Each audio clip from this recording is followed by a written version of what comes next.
Good evening, ladies and gentlemen, and welcome to week 4 of XLNC Heavyweight. Tonight we're going to be seeing two very different teams from what you've seen before. A couple of teams have had the good chance of gracing the stage multiple times, but this time we're going to be getting something completely different with Vlad Banners only and Lotus, the underdogs from last week.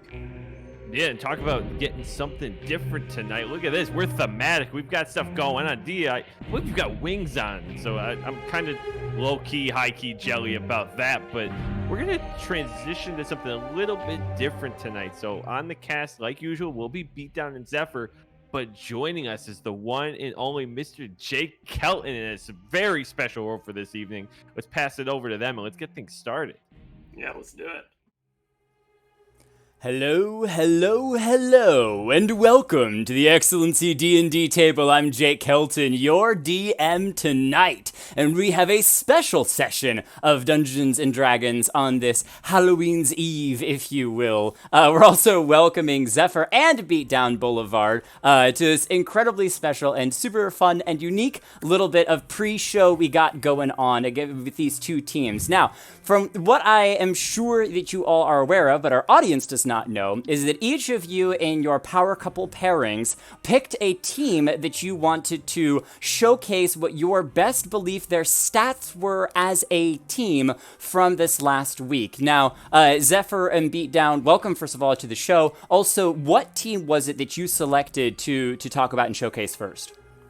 I believe we chose the wonderful Lotus Esports as our official team. Gotcha. All right, well, in that case, we're going to go ahead and start with Dia and Paul, who go ahead and reintroduce your team, and we'll bring up the graphic in just a second, but I want to make sure that we at least allow you to kind of introduce your side of the story as well. You know, we've got ourselves Vlad Banners only as our selected team to bring to the forefront here. I wonder if we can pull up what we've created. Oh, yes, it is beautiful. There you go. On the screen, you can see the glorious... I don't want to talk about it. This is your creation, your character sheet for the Vlad Banners only. So talk us through it. What is it that we have here in front of us? Paul, do you want to take lead? Yeah, so we have this beautiful artwork is by Dia. I'm very, very thankful that it is not my artwork because this is absolutely fantastic. But I'll go with the biggest highlight and draw on the screen, that fat 20 you're going to see under draft. Mm-hmm. They've got an ASOL player. That's enough said. They got the glam like Dia's wings. That's a 20 in my book, and that's a damn good character if you're asking me. Yeah, and you'll notice it is kind of a busted stat to give a character. We feel that being able to pull out those unique picks, and specifically game warping picks like that, as well as the Bard that you'll see featured so prominently on Spartacus Soul there, really bring them to that 20 level, to that godlike tier of being able to have so much flexibility in draft. But moving along to that, let's see, I can't see the green number as big, but it's 18. Is an 18, so yes. That should be our hit points. And we've taken the liberty of calculating all of the stats that you see before you based on different things or different stats about the teams. And so in this case, it was their average game time, their ability to close out the game. And they ended up getting a 16 because we felt that not only was this the appropriate modifier to add on, but outside of that, they ended up being relatively average, hitting about a 10. I don't feel like they're a specifically clean team in terms of being able to close out on the early game, and Bards just get a nice amount of hit dice. So maybe it's a boots of tenacity, if you will, as they kind of strongly carry their way through. We want to talk about one more stat that I don't think we've touched on too much, even as you're looking at all the awesome stats that we're giving out here, is this chaotic good stat. Talk to us as to why you think they are a chaotic good team. What makes them a good team, and then why are they chaotic? Paul? Yeah, I think the mid lane choices alone make them chaotic, right? It's ASOL, and if ASOL gets banned, they go into like Azir and some other kind of janky mid picks. But the good part of it, I think, and Dia can touch on even a little bit more, is it's still ASOL. Like, it's not like I've seen teams run like a singed mid religiously. To me, that's evil. There's just nothing good inherently about that. but I True. think it goes into chaotic good for that reason. All right, beautiful. We're going to go ahead and swap over to Team Lotus, which was taken by Zephyr as well as Beatdown. So let's bring up the graphic there. A beautiful, beautiful graphic here from you two as well. Bring it up. Tell us Oh why my you God. thought the stats and stuff for Lotus. Talk to us about that. And Zephyr disappeared, but I think he'll be back here. I think he's at least on audio.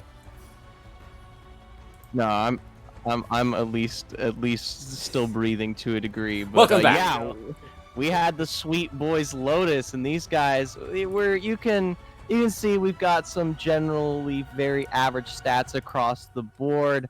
Relatively, you can pick on immediately there. We've got a strong team fight presence at our highest, which is a 15. Nothing of a 20 of any sorts. I don't know. I guess we're just not as kind as you guys. Maybe we were a bit more toxic in our analysis or something. But I guess maybe we're just more realistic. Potentially. Toxic, Zephyr? No. I know. Never. Wait, you know what, Bia? How dare you say that about Zephyr? He's never been toxic in his life. Zephyr, please I'm continue. so nice. Either way, we felt like one of the few things that Lotus does have on their belt when it comes to finding success into these games is taking advantage of the skill level of their players, whether it be in their lanes, which you can also see on Lane Kingdom, or their team fight presence. They know how to handle their champions. And while it may not always be perfect, and that's why you don't see any heavy 20s here, they do have strength in coming together and performing in that regard. I had a question. What's the 8 about here? Beatdown?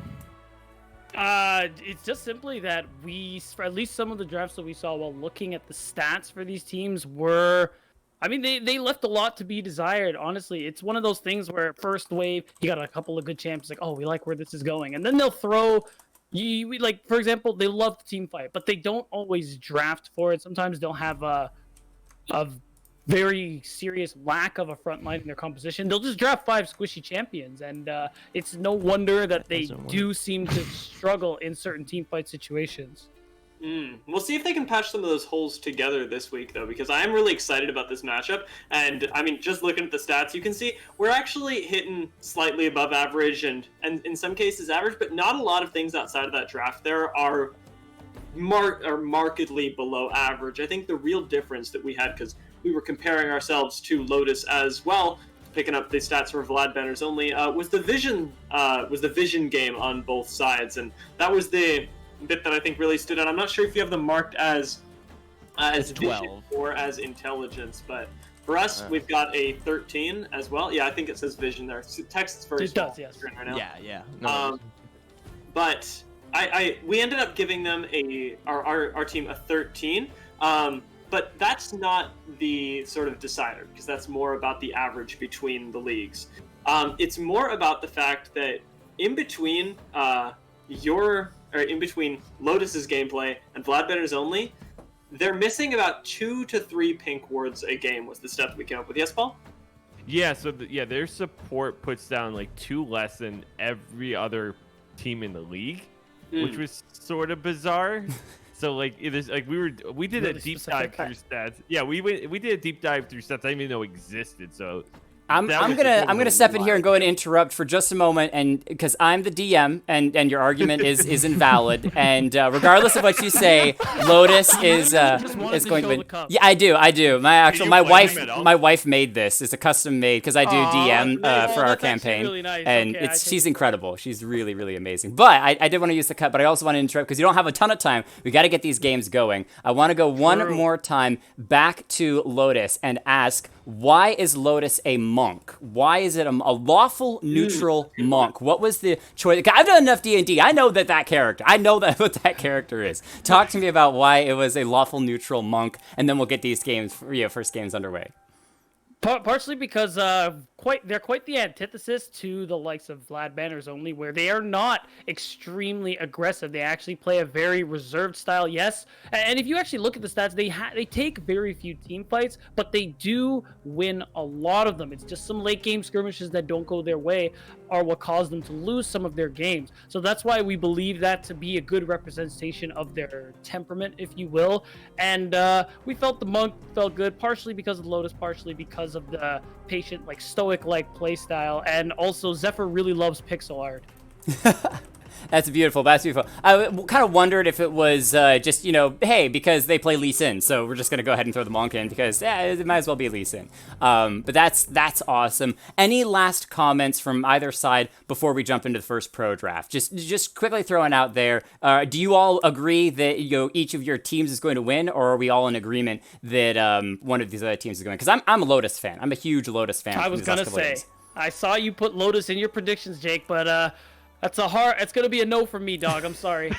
Whoa. There's some secret stats behind the scenes, some Zephyr stats, the big brain. Oh, Zephyr's going to agree.